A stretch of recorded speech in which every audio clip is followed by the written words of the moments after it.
Hi everyone, it's Lynnea for LDRS Creative, and today I'm going to be creating a really simple shaker card. And I'm just using a few products. I have the 1/2 inch zigzag slimline background strips die, and I'm also going to be using the Big Word dies Beautiful.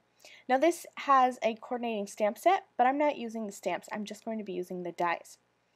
I've started by cutting a whole bunch of die cuts from the 1/2 inch zigzag slimline background strips die. I have a pack of paper that has colors that are rainbow coordinated, so I just cut each color. I think I cut it 2 or 3 times. This strip die will cut 3 of the zigzag strips, so I have extras here. I just wanted to make sure that I was going to have enough to fill my card panel. I'm working on a 4 1/4 by 5 1/2 inch, so an A2 sized card panel, and I have placed a piece of double-sided adhesive onto this so my whole background is sticky. And then I'm just working diagonally in rainbow order and adding these zigzag strips over the top to create a background. Now I'm going to make the elements for my shaker card.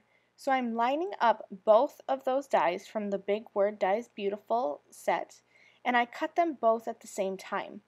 I knew that I wanted to have that beautiful word set back as kind of the background of my card, but I wanted to make sure that there was going to be enough space that it would stand out from my card, so that's why I also used that larger die. That way I'm going to have just a little bit of a white border. That Big Word Beautiful die is going to get adhered right onto my card panel, or on my card base rather. And then this panel I added a piece of acetate to, and then added lots and lots of foam tape to create my shaker well. You want to make sure that your foam tape is touching at all edges so that your shaker bits don't fall out. And then I went ahead and used my anti-static powder tool and just added some powder all around the edges of my foam tape so that my shaker bits don't stick to the edge. I want to make sure that they move around because there's nothing worse than a shaker card that doesn't shake. I'm also going to take the time to position and glue down some of my confetti mix that I'm going to be using for my shaker card. I'm going to actually glue some of these pieces down. That way, no matter how this card is sitting, whether it's sitting up on somebody's mantle or laying down flat, no matter how it's sitting, there are always going to be some little sequin pieces on top of the letters.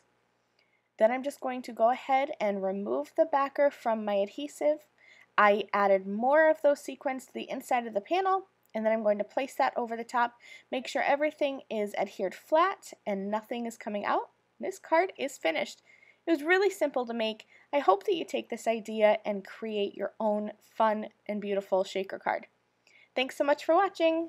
Bye!